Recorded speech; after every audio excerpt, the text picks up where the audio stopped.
आज की पेशकश है हिंदी के महान लेखक मुंशी प्रेमचंद की कहानी गृहदा। वीडियो में आगे बढ़ने से पहले चैनल को सब्सक्राइब जरूर कर ले। तो चलिए शुरू करते हैं। सत्य प्रकाश के जन्मोत्सव में लाला देव प्रकाश ने बहुत रुपए खर्च किए थे। उसका विद्यारंभ संस्कार भी खूब धूमधाम से किया गया। उसके हवा खाने को एक छोटी सी गाड़ी थी। शाम को नौकर उसे टहलाने ले जाता था। एक नौकर उसे पाठशाला पहुंचाने जाता। दिन भर वही बैठा रहता और उसे साथ लेकर घर आता। कितना सुशील होनहार बालक था। गोरा मुखड़ा, बड़ी बड़ी आंखें, ऊंचा मस्तक, पतले पतले लाल अधर, भरे हुए पाव। उसे देखकर सहसा मुंह से निकल पड़ता था, भगवान इसे निर्मला दे, प्रतापी मनुष्य होगा। उसकी बलबुद्धि की प्रखरता पर लोगों को आश्चर्य होता था। नित्य उसके मुखचंद्र पर हंसी खेलती रहती थी। किसी ने उसे हठ करते या रोते नहीं देखा। वर्षा के दिन थे। देव प्रकाश पत्नी को लेकर गंगा स्नान करने गए। नदी खूब चढ़ी हुई थी, मानो अनाथ की आंखें हों। उनकी पत्नी निर्मला जल में बैठकर जल क्रीड़ा करने लगी। कभी आगे जाती, कभी पीछे जाती, कभी डुबकी मारती, कभी अंजुली से छींटे उड़ाती। देव प्रकाश ने कहा, अच्छा अब निकलो, सर्दी हो जाएगी। निर्मला ने कहा, कहो मैं छाती तक पानी में चली जाऊं। देव प्रकाश, और जो कहीं पैर फिसल जाए। निर्मला, पैर क्या फिसलेगा। ये कहकर वो छाती तक पानी में चली गई। पति ने कहा, अच्छा अब आगे पैर न रखना। किंतु निर्मला के सिर पर मौत खेल रही थी। ये जल क्रीड़ा नहीं, मृत्यु क्रीड़ा थी। उसने एक पग और आगे बढ़ाया और फिसल गई। मुंह से एक चीख निकली। दोनों हाथ सहारे के लिए ऊपर उठे और फिर जलमग्न हो गए। एक पल में प्यासी नदी उसे पी गई। देव प्रकाश खड़े तौलिया से देह पोंछ रहे थे। तुरंत पानी में कूदे। सात का कहार भी कूदा। दो अल्लाह भी कूद पड़े। सबने डुबकी मारी। टटोला पर निर्मला का पता न चला। तब डोंगी मंगवाई गई। अल्लाह ने बार बार खोते मारे पर लाश हाथ न आई। देव प्रकाश शोक में डूबे घर आए। सत्य प्रकाश किसी उपहार की आशा में दौड़ा। पिता ने गोद में उठा लिया और बड़े यत्न पर भी अपनी सिसकी को न रोक सके। सत्य प्रकाश ने पूछा, अम्मा कहाँ है। देव, बेटा। गंगा ने उन्हें नेवता खाने के लिए रोक लिया। सत्य प्रकाश ने उनके मुख की ओर जिज्ञासा के भाव से देखा और आशय समझ गया। अम्मा अम्मा कहकर रोने लगा। मातृहीन बालक संसार का सबसे करुण आजनक प्राणी है। दीन से दीन प्राणियों को भी ईश्वर का आधार होता है, जो उनके हृदय को संभालता रहता है। मातृहीन बालक इस आधार से वंचित होता है। माता ही उनके जीवन का एकमात्र आधार होती है। माता बिना वो पंखहीन पक्षी है। सत्य प्रकाश को एकांत से प्रेम हो गया। अकेला बैठ रहता। वृक्षों में उसे कुछ कुछ सहानुभूति का अज्ञात अनुभव होता था, जो घर के प्राणियों में उसे न मिलती थी। माता का प्रेम था तो सभी प्रेम करते थे। माता का प्रेम उड़ गया तो सभी निष्ठुर हो गए। पिता की आंखों में भी वो प्रेम ज्योति न रही। दीन को कौन भिक्षा देता है। 6 महीने बीत गए। सहसा एक दिन उसे मालूम हुआ, मेरी नई माता आने वाली है। दौड़ा पिता के पास गया और पूछा, क्या मेरी नई माता आएगी। पिता ने कहा, हां बेटा, वे आकर तुम्हें प्यार करेंगी। सत्य, क्या मेरी नई मां स्वर्ग से आ जाएंगी। देव, हां वही माता आ जाएगी। सत्य, मुझे उसी तरह प्यार करेंगी। देव प्रकाश इसका क्या उत्तर देते, मगर सत्य प्रकाश उसी दिन से प्रसन्न मन रहने लगा। अम्मा आने वाली है। विवाह के दिन आए। घर में तैयारियां होने लगी। सत्य प्रकाश खुशी से फूला न समाता। मेरी नई अम्मा आएंगी। बारात में वह भी गया। नए नए कपड़े मिले। पालकी पर बैठा। नानी ने अंदर बुलाया और उसे गोद में लेकर एक अशर्फी दी। वही उसे नई माता के दर्शन हुए। नानी ने नई माता से कहा, बेटी कैसा सुंदर बालक है, इसे प्यार करना। सत्य प्रकाश ने नई माता को देखा और मुग्ध हो गया। बच्चे भी रूप के उपासक होते हैं। एक लावण्यमयी मूर्ति आभूषणों से लदी सामने खड़ी थी। उसने दोनों हाथों से उसका आंचल पकड़कर कहा, अम्मा। कितना अरुचिकर शब्द था, कितना लज्जायुक्त, कितना अप्रिय। वो ललना जो देवप्रिया नाम से संबोधित होती थी, वो उत्तरदायित्व, त्याग और क्षमा का संबोधन न सह सकी। अभी वो प्रेम और विलास का सुख स्वप्न देख रही थी। यौवन काल की मदमय वायु तरंगों से आंदोलित हो रही थी। इस शब्द ने उसके स्वप्न को भंग कर दिया। कुछ रुष्ट होकर बोली, मुझे अम्मा मत कहो।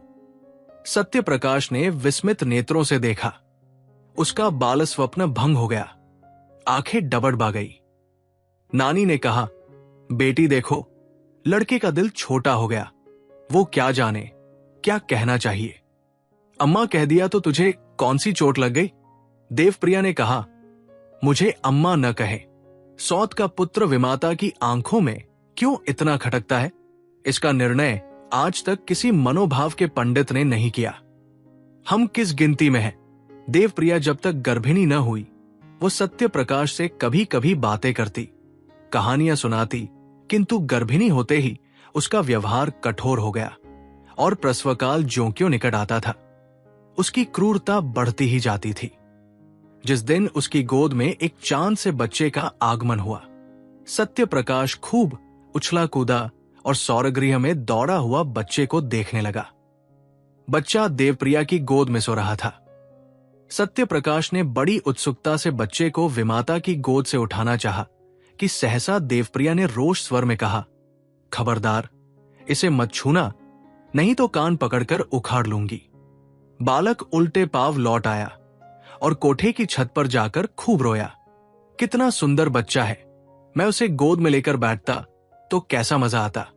मैं उसे गिराता थोड़े ही, फिर इन्होंने क्यों मुझे झिड़क दिया? भोला बालक क्या जानता था कि झिड़की का कारण माता की सावधानी नहीं, कुछ और ही है। एक दिन शिशु सो रहा था। उसका नाम ज्ञान प्रकाश रखा गया था। देवप्रिया स्नानागार में थी। सत्यप्रकाश चुपके से आया और बच्चे का ओढ़ना हटाकर उसे अनुरागमय नेत्रों से देखने लगा। उसका जी कितना चाहा कि उसे गोद में लेकर प्यार करूं, पर डर के मारे उसने उसे उठाया नहीं, केवल उसके कपोलों को चूमने लगा। इतने में देवप्रिया निकल आई। सत्यप्रकाश को बच्चे को चूमते देखकर आग हो गई। दूर ही से डांटा, हट जा वहां से। सत्यप्रकाश माता को दीन नेत्रों से देखता हुआ बाहर निकल आया। संध्या समय उसके पिता ने पूछा, तुम लल्ला को क्यों रुलाया करते हो? सत्य, मैं तो उसे कभी नहीं रुलाता। अम्मा खिलाने को नहीं देती। देव शून्य, झूठ बोलते हो। आज तुमने बच्चे को चुटकी काटी। सत्य, जी नहीं, मैं तो उसकी मूर्छिया ले रहा था। देव झूठ बोलता है। सत्य, झूठ नहीं बोलता। देव प्रकाश को क्रोध आ गया। लड़के को 2-3 तमाचे लगाए। पहली बार ये ताड़ना मिली और निरपराध। इसने उसके जीवन की काया पलट कर दी। उस दिन से सत्यप्रकाश के स्वभाव में एक विचित्र परिवर्तन दिखाई देने लगा। वो घर में बहुत काम आता। पिता आते तो उनसे मुंह छिपाता फिरता। कोई खाना खाने को बुलाने आता तो चोरों की भ्रांति दुबका हुआ जाकर खा लेता, न कुछ बोलता। पहले अत्यंत कुशाग्र बुद्धि थी। उसकी सफाई, सलीके और फुर्ती पर लोग मुग्ध हो जाते थे। अब वो पढ़ने से जी चुराता, मैले कुचैले कपड़े पहने रहता। घर में कोई प्रेम करने वाला न था।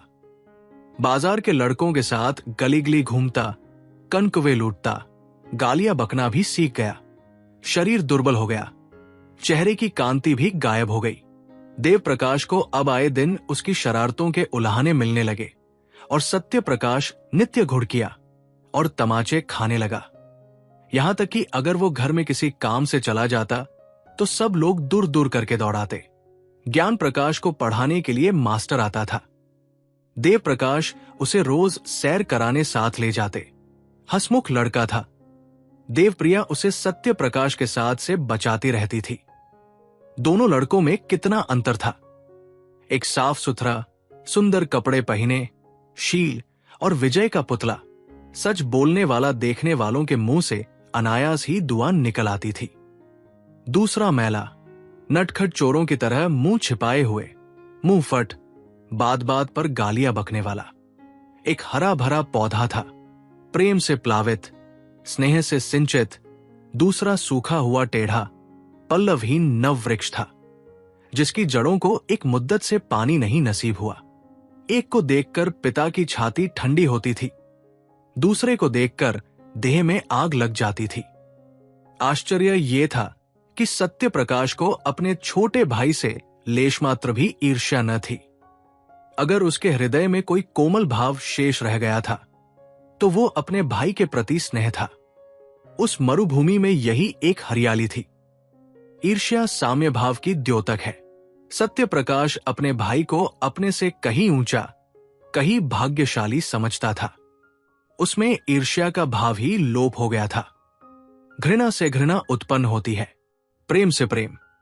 ज्ञान प्रकाश भी बड़े भाई को चाहता था। कभी कभी उसका पक्ष लेकर अपनी मां से विवाद कर बैठता। कहता, भैया की अचकन फट गई है, आप नई अचकन क्यों नहीं बनवा देती? मां उत्तर देती, उसके लिए वो अचकन अच्छी है। अभी क्या, अभी तो वो नंगा फिरेगा। ज्ञान प्रकाश बहुत चाहता था कि अपने जेब खर्चे से बचाकर अपने भाई को दे, पर सत्य प्रकाश कभी इसे स्वीकार न करता था। वास्तव में जितनी देर वो छोटे भाई के साथ रहता, उतनी देर उसे एक शांतिमय आनंद का अनुभव होता। थोड़ी देर के लिए वो सद्भावों के साम्राज्य में विचरने लगता। उसके मुख से कोई भी भद्दी और अप्रिय बात निकलती, एक क्षण के लिए उसकी सोई हुई आत्मा जाग उठती। एक बार कई दिन तक सत्य प्रकाश मदरसे न गया। पिता ने पूछा, तुम आजकल पढ़ने नहीं जाते? क्या सोच रखा है कि मैंने तुम्हारी जिंदगी भर की ठेका ले रखा है? सत्य, मेरे ऊपर जुर्माना और फीस के कई रुपए हो गए हैं। जाता हूं तो दरवाजे से निकाल दिया जाता हूं। देव, फीस क्यों बाकी है? तुम तो महीने महीने ले लिया करते हो ना। सत्य, आए दिन चंदे लगा करते हैं, फीस के रुपए चंदे में दिए। देव, और जुर्माना क्यों हुआ? सत्य, फीस न देने के कारण। देव, तुमने चंदा क्यों दिया? सत्य, ज्ञानू ले चंदा दिया तो मैंने भी दिया। देव, तुम ज्ञानू से जलते हो? सत्य, मैं ज्ञानू से क्यों जलने लगा? यहां हम और वह दो हैं, बाहर हम और वह एक समझे जाते हैं। मैं ये नहीं कहना चाहता कि मेरे पास कुछ नहीं है। देव, क्यों कहते शर्माती है? सत्य, जी हां, आपकी बदनामी होगी। देव, अच्छा, तो आप मेरी मान रक्षा करते हैं। ये क्यों नहीं कहते कि पढ़ना अब तुझे मंजूर नहीं है? मेरे पास इतना रुपया नहीं कि तुम्हें एक एक क्लास में 3-3 साल पढ़ाऊं और ऊपर से तुम्हारे खर्च के लिए भी प्रति मास कुछ दूं। ज्ञान बाबू कितना छोटा है, लेकिन तुमसे एक ही दर्जा नीचे है। तुम इस साल जरूर ही फेल होगे और वो जरूर ही पास होकर अगले साल तुम्हारे साथ हो जाएगा। तब तो तुम्हारे मुंह में कालिख लगेगी। सत्य, विद्या मेरे भाग्य ही में नहीं है। देव, तुम्हारे भाग्य में क्या है? सत्य, भीख मांगना। देव, तो फिर भीख मांगो, मेरे घर से निकल जाओ। देवप्रिया भी आ गई। बोली, शर्माता तो नहीं और बातों का जवाब देता है। देवप्रिया, ये जली कटी बातें अब मुझसे न सही जाएंगी। मैं खून का घूंट पी पी कर रह जाती हूं। देव प्रकाश बहया है, कल से उसका नाम कटवा दूंगा। भीख मांगनी है तो भीख ही मांगे। दूसरे दिन सत्य प्रकाश ने घर से निकलने की तैयारी कर दी। उसकी उम्र अब 6 साल की हो गई थी। इतनी बात सुनने के बाद अब उसे घर में रहना असह्य हो गया। जब हाथ पांव न थे, किशोरावस्था की असमर्थता थी, तब तक अवहेलना, निरादर, निष्ठुरता, भर्त्सना सब कुछ सहकर घर में रहता था। अब हाथ पांव हो गए थे, उस बंधन में क्यों रहता? आत्माभिमान आशा की भांति बहुत चिरजीवी होता है। गर्मी के दिन थे, दोपहर का समय, घर के सब प्राणी सो रहे थे। सत्य प्रकाश ने अपनी धोती बगल में दबाई, छोटा सा बैग हाथ में लिया और चाहता था कि चुपके से बैठक से निकल जाए कि ज्ञानू आ गया और उसे कहीं जाने को तैयार देखकर बोला, कहां जाते हो भैया? सत्य, जाता हूं कहीं नौकरी करूंगा। ज्ञानू, मैं जाकर अम्मा से कह देता हूं। सत्य, तो फिर मैं तुमसे छुपकर चला जाऊंगा। ज्ञानू, क्यों चले जाओगे?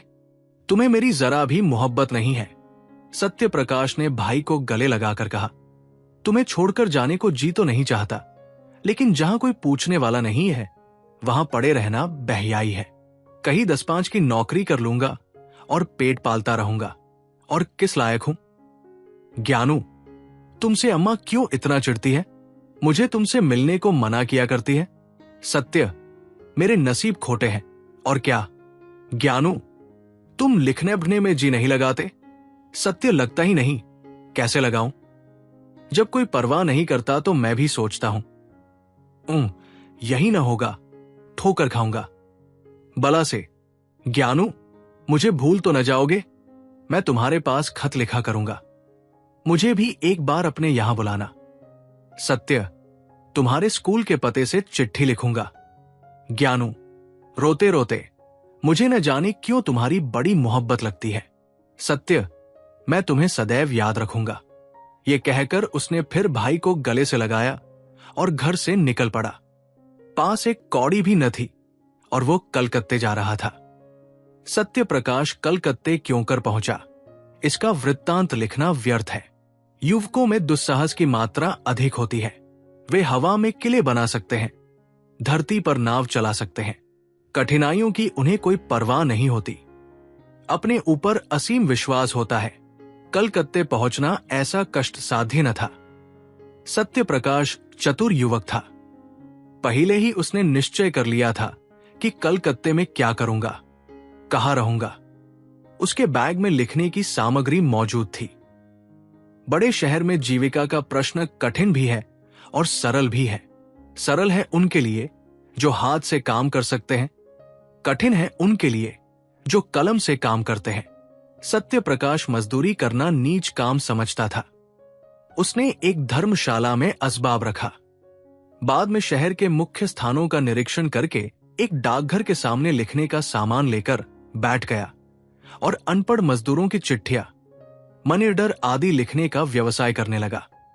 पहले दिन तो उसको इतने पैसे भी न मिले कि भरपेट भोजन करता, लेकिन धीरे धीरे आमदनी होने लगी। वो मजदूरों से इतने विनय के साथ बातें करता और उनके समाचार इतने विस्तार से लिखता कि बस वे पत्र को सुनकर बहुत प्रसन्न होते। अशिक्षित लोग एक ही बात को 2-2, 3-3 बार लिखते हैं। उनकी दशा ठीक रोगियों की सी होती है, जो वैद्य से अपनी व्यथा और वेदना का वृत्तांत कहते नहीं थकते। सत्य प्रकाश सूत्र को व्याख्या का रूप देकर मजदूरों को मुक्त कर देता था। एक संतुष्ट होकर जाता तो अपने कई अन्य भाइयों को खोज लाता। एक ही महीने में उसे 1 रुपया रोज मिलने लगा। उसने धर्मशाला से निकलकर शहर से बाहर 5 रुपए महीने पर एक छोटी सी कोठरी ले ली। 1 जून खाता, बर्तन अपने आप धोता, जमीन पर सोता। उसे अपने निर्वासन पर जरा भी खेद और दुख न था। घर के लोगों की कभी याद न आती।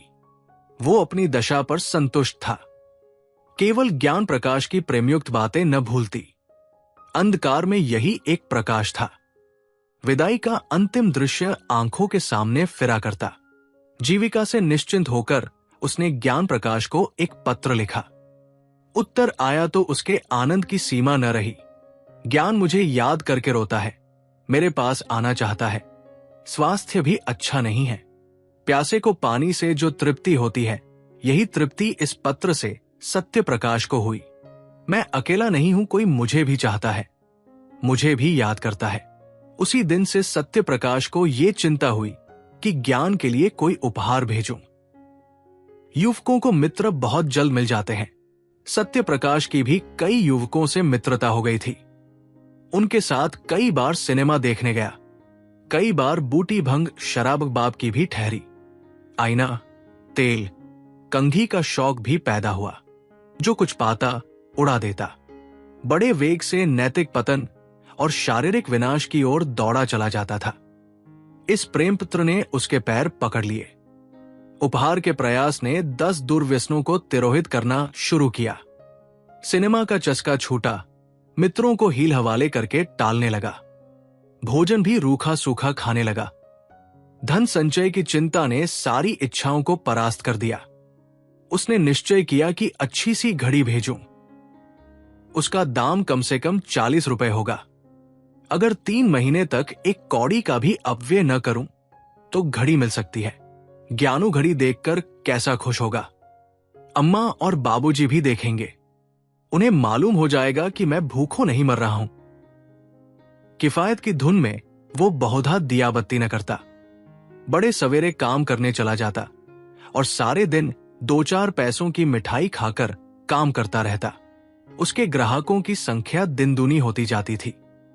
चिट्ठी पत्री के अतिरिक्त अब उसने तार लिखने का भी अभ्यास कर लिया था।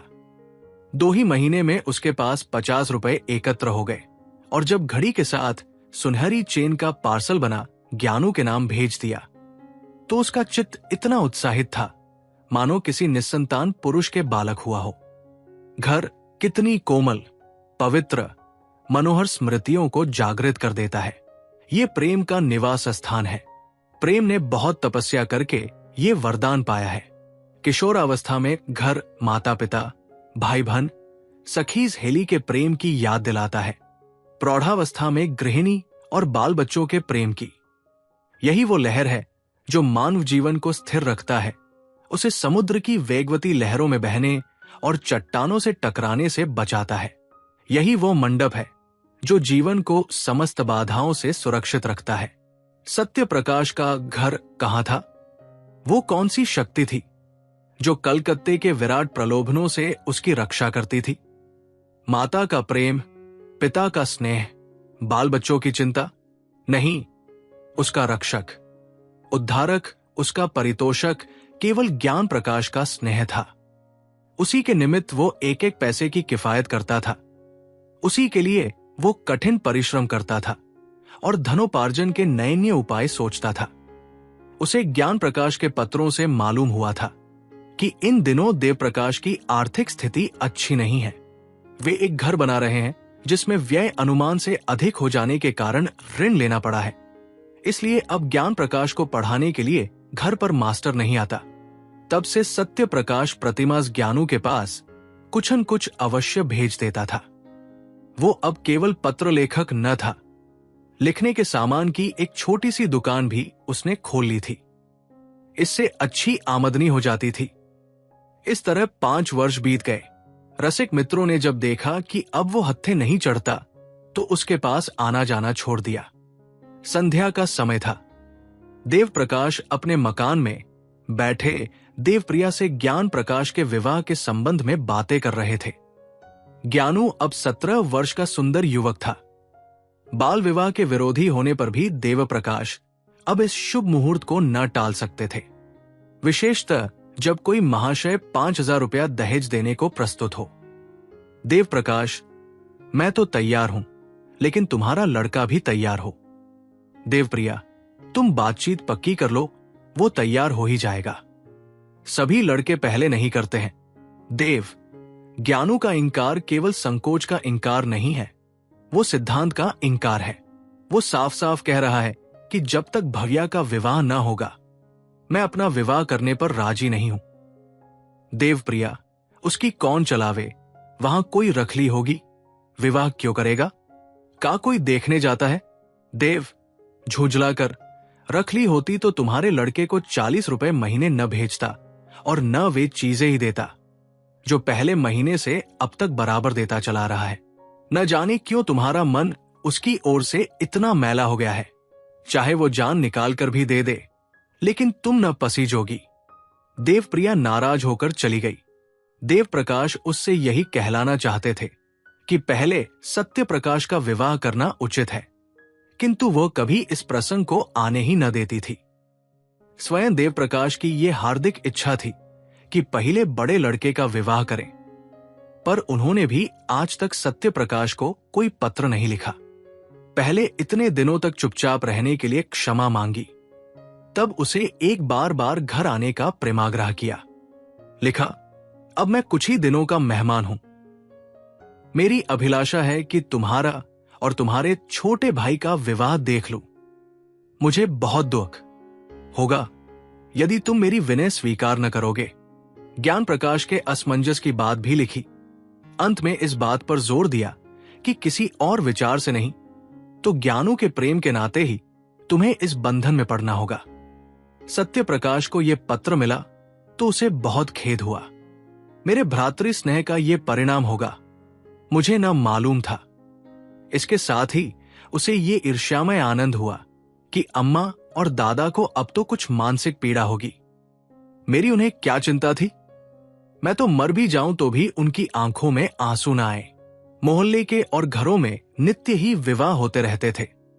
बहुएं आती थी, उनकी गोद में बच्चे खेलने लगते थे, घर गुलजार हो जाता था।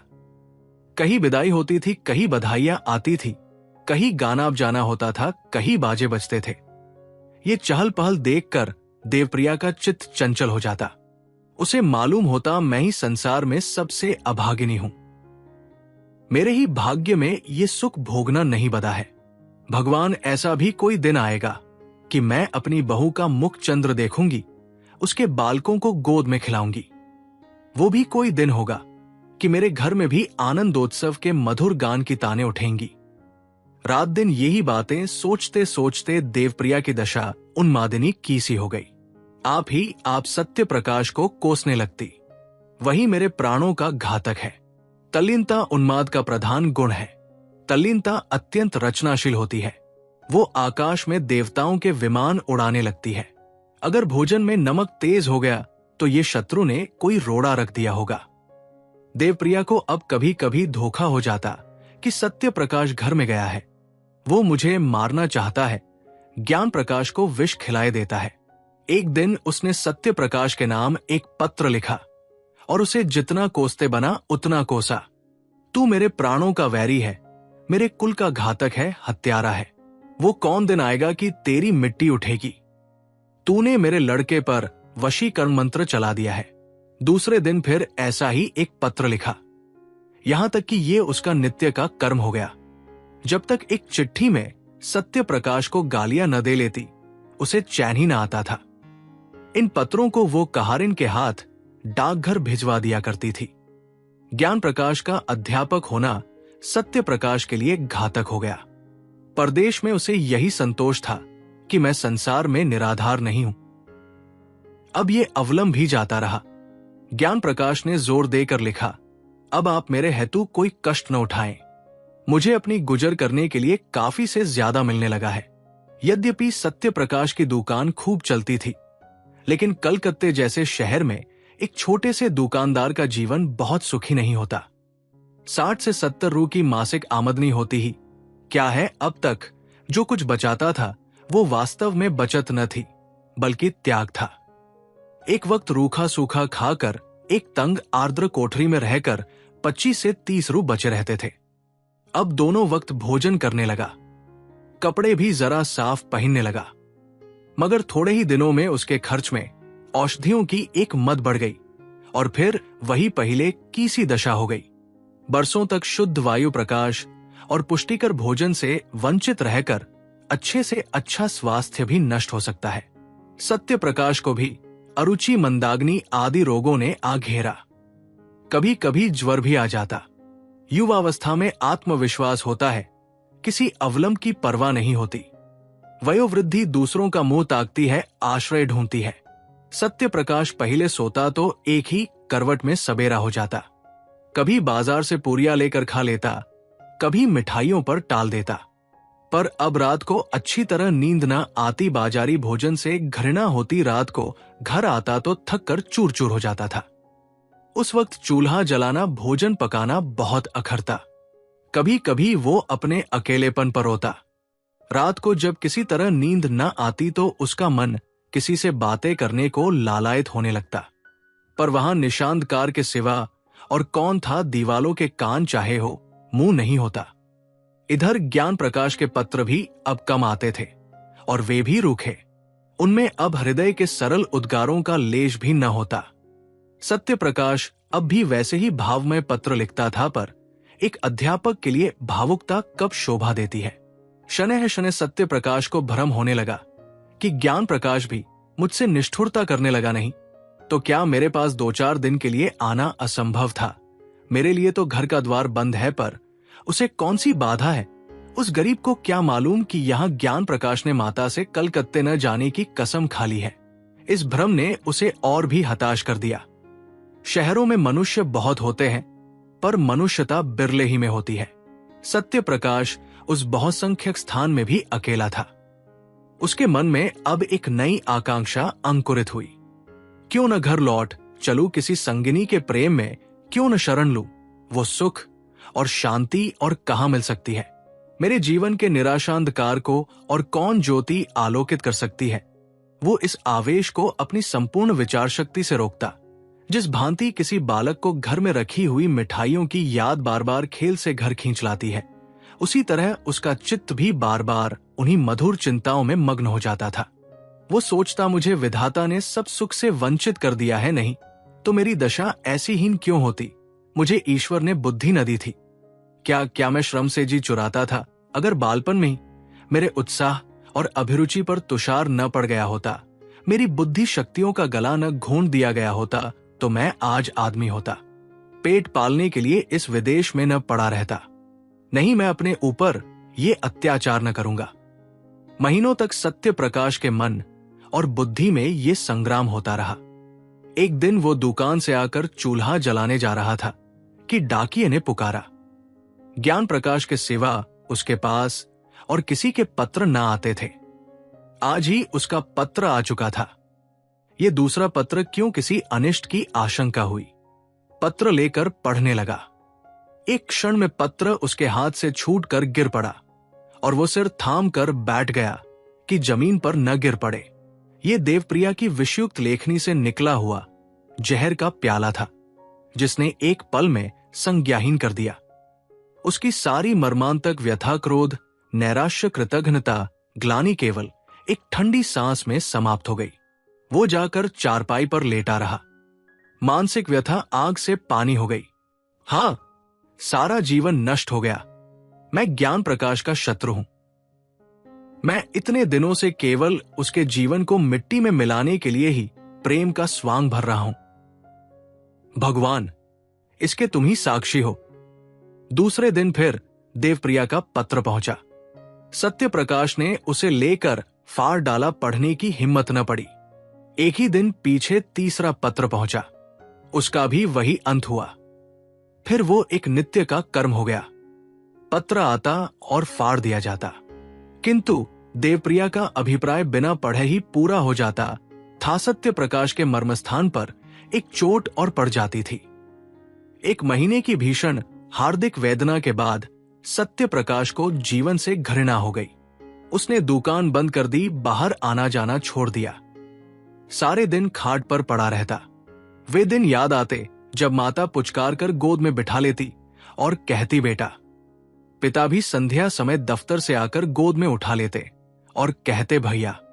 माता की सजीव मूर्ति उसके सामने आ खड़ी होती, ठीक वैसी ही जब वो गंगा स्नान करने गई थी। उसकी प्यार भरी बातें कानों में आने लगती।